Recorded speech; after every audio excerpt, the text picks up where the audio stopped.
Hello les accros de One Piece, c'est Silver et Copper. Bienvenue sur Raftalie, la chaîne dédiée à tout l'univers de One Piece. La famille. Ce mot a une seule signification en ce monde. Ça désigne les personnes qui te sont proches, que tu estimes autant que ta vie, et qui sont là pour te soutenir peu importe l'obstacle. Et dans One Piece, les familles sont légion. Mais on ne va pas se mentir, les meilleures d'entre elles ne sont pas forcément liées par le sang, mais par l'envie de vivre ensemble. Et la Don Quichotte Family en est l'exemple parfait. C'est la famille qui a commencé dans la misère et la déchéance, pour filer droit vers la gloire, et enfin, retourner dans l'illégalité. Et aujourd'hui, on vous dit tout sur cette incroyable famille, enfin, sur ses membres lambda, ses officiers aux ordres des lieutenants. Et croyez-nous, il y a fort à dire, car leur histoire est richissime.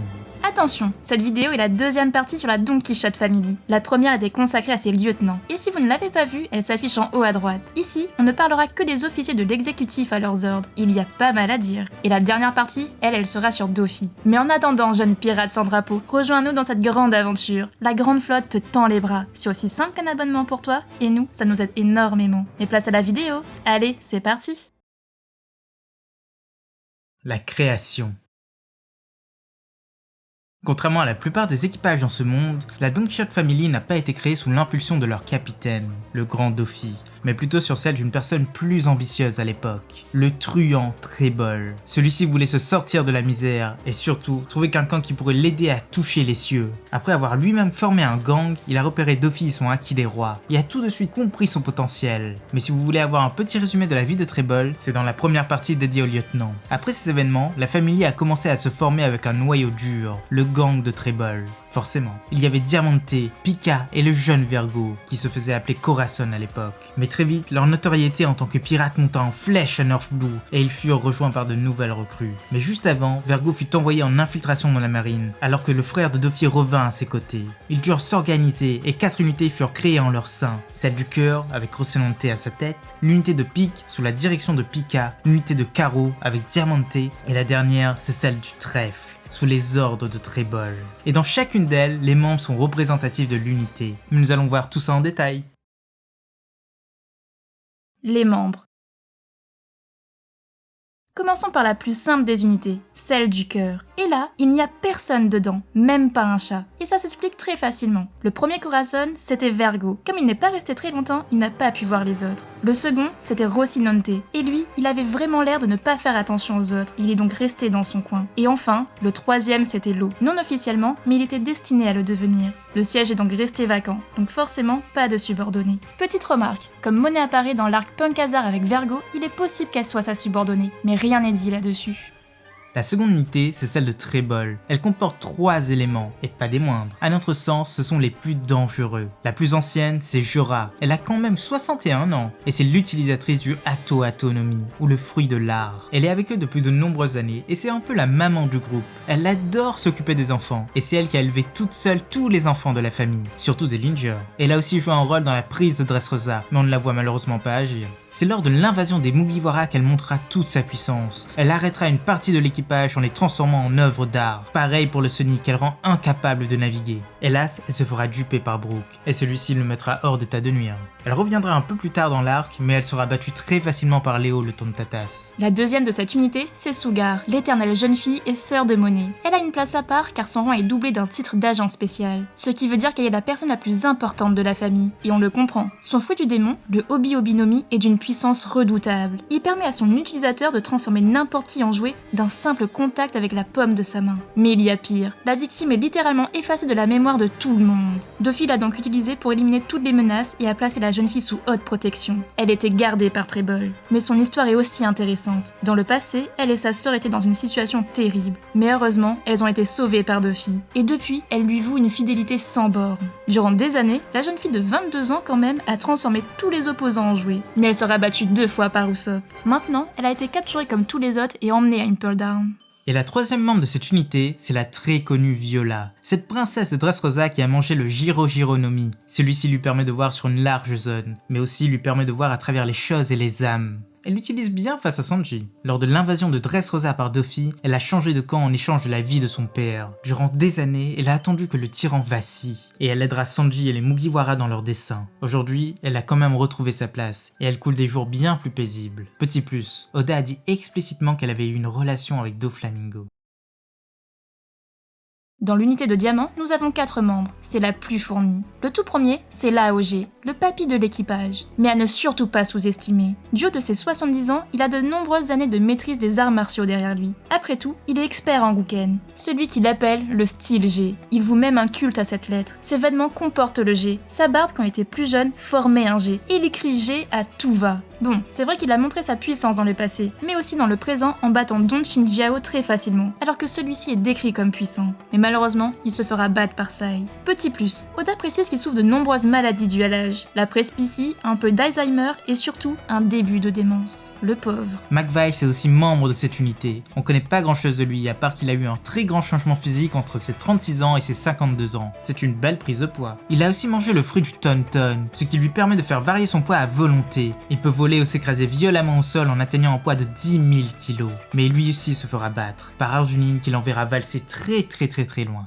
Le membre le plus triste de cette unité et dans cet équipage, c'est Senior Pink, le nageur libre. Son Sui Nomi lui permet de nager dans n'importe quelle matière, mais le plus intéressant, c'est son histoire. Alors qu'il avait déjà rejoint la Don Quichotte Family, il est tombé amoureux d'une honnête demoiselle. Durant des années, il se fera passer pour un banquier pour justifier ses longues absences. Et de leur union naquit un enfant, Gimlet. Hélas, celui-ci rendit l'âme durant un de ses voyages. Et à son retour, sa femme découvrit sa véritable activité. Et elle sortit de la maison en pleine tempête avant de se faire prendre par un glissement de terrain et de subir des dommages irréversibles. Elle se trouve maintenant dans un état végétatif. Mais la seule chose qui la faisait sourire, c'était le souvenir de son défunt fils. Alors Pink a commencé à se déguiser, se laissant même grossir pour faire plus enfantin, et il ne quittera jamais plus ses habits même après la mort de sa femme. Mais pour en revenir à son rôle dans la famille, il était censé protéger l'usine de Smile, mais il tombera sous les coups de Franky lors d'une bataille d'hommes. Et enfin, le dernier membre de cette unité, c'est Dellinger. C'est un métis homme poisson. C'est d'ailleurs le premier à apparaître dans l'histoire. Il est avec eux depuis sa tendre enfance, sa famille l'ayant abandonné à la naissance. Mais à l'époque, il fut trouvé et élevé par Jorah. Il est lui aussi une star du Colosseum, comme tous les membres de son unité. Mais lui, il est bien plus proche de ce lieu, car il a du sang d'homme-poisson combattant. Mais quelle coïncidence! Durant la bataille finale, il va battre de nombreux guerriers assez puissants, mais se fera battre en un éclair par Cavendish. Enfin, c'est plus par Akuba, la part sombre du pirate. L'unité de Pika est la moins connue. Elle comporte 3 membres et les 3 sont experts en armes. Le tout premier et le plus vieux, c'est Gladius. Il a mangé le Pamu Pamu Nomi, ce qui lui permet de faire éclater toute chose inorganique ou toute partie de son corps, avec régénération quand même. Son histoire est peu connue, mais on sait qu'il est expert en armes à feu. C'est lui qui apprend à l'eau à tirer. Et lors de la bataille, il se fera battre en beauté par Barto. Le second membre de cette unité, c'est Baby Five. Son vrai nom actuel est inconnu. Grâce à son Buki Buki Nomi, elle peut se transformer en arme de son choix. Ça a des avantages certains, n'est-ce pas? Mais c'est une copine parfaite pour Napoléon, ça. Elle est avec eux depuis sa plus tendre enfance, mais sa vie avant ça est légèrement connue, ou plutôt très surprenant. Elle a grandi dans un environnement très toxique. Sa propre mère l'a traitée d'incapable, de boulet, et l'a même abandonnée. Depuis, elle n'a cessé de chercher à être utile pour n'importe qui. Elle avait espoir de ne plus jamais être laissée de côté. Et du coup, elle est capable de succomber à toute personne qui lui dit qu'elle sert à quelque chose. C'est son gros point faible. Elle était fiancée un nombre incalculable de fois. Sa première apparition se fera à Punk Hazard, mais elle se fera très vite battre par le duo Nami Usopp. Et à la fin de la bataille de Dressrosa, elle rejoindra Sai en tant que fiancée. D'ailleurs, elle sera l'une des rares membres de l'équipage à ne pas être arrêtée. Et pour finir avec les officiers, le 3e membre c'est Buffalo. Lui aussi a rejoint l'équipage enfant. Il traînait beaucoup avec le jeune Law et Baby Five, mais il était largement moins présent. Il a mangé le Goru Goru Nomi. Et maintenant, il est un homme rotation, ce qui lui permet de voler aisément. Lui aussi, il se rendra sur Punk Hazard. Il subira les coups d'Usopp et de Nami. Après la libération des jouets, il sera mis hors d'état de nuire par Kyros et enfin, il sera arrêté par la marine. Il y a aussi 2 anciens membres de cet équipage dont on doit parler. Le premier, c'est Law, le déserteur. Mais on a déjà bien parlé de lui dans la première vidéo. Et la seconde, c'est Monet. Son rang est assez particulier. Elle faisait partie de la famille, mais pas d'une unité. Mais elle a intégré l'équipage en même temps que sa sœur, la jeune Sugar, pour ensuite donner littéralement sa vie sur Punk Hazard. Tout d'abord en acceptant de manger son fruit du démon, ensuite en acceptant une expérience pour devenir une harpie, et enfin en essayant de faire exploser les lieux en même temps que les Mugiwara. Mais juste avant, elle aura son cœur perforé par César, même si ce fut un malheureux concours de circonstances. Voilà, avec ça on a fait le tour de l'ensemble des officiers de cette famille. Ils étaient assez nombreux, mais ça en valait la peine. Mais ne partez pas, il reste quelques points pour tout connaître sur cet équipage, et on voit ça tout de suite. Les attributs. Cet équipage possède de nombreux alliés à travers le monde entier. Enfin, en avait, car maintenant il n'y a plus vraiment d'équipage. Le tout premier, c'était le gouvernement, forcément. Le chantage que Doffy a mené envers eux durant des années lui a permis de devenir Shichibukai, puis de régner sur Dressrosa. Le premier de leurs anciens alliés rencontrés, c'est l'équipage du New Age, celui de Bellamy. Hélas, on connaît tous ses déboires qu'il aura en essayant d'intégrer la famille. Tout d'abord sur Jaya, où Doffy le forcera à tuer ses propres amis, puis à Dressrosa, où il sera clairement manipulé dans tous les sens du terme. Disco, en voilà un allié de taille. Cet homme gérait l'ancien business de Doffy, la vente d'esclaves. Mais il sera viré comme un malpropre durant l'incident avec le dragon céleste. Et aujourd'hui, eh bien il est mal en point. Le grand César, c'était un grand allié, ça il faut l'avouer. Durant des années, c'est lui qui a fabriqué le SAD pour Doffy, l'ingrédient indispensable pour la production des Smiles. Et enfin, l'équipage des 100 bêtes. Leur capitaine Kaido était en partenariat avec Doffy, la production de Smile lui étant directement destinée. Malheureusement pour lui, avec la chute de Doffy, tout est parti en fumée. Il a bien essayé de le faire sauver par Jack, mais ça s'est très mal passé. Petit plus, il y avait énormément de royaumes qui dépendaient du commerce de Doffy, et la plupart sont tombés en même temps que lui, mais on ne connaît pas leur nom.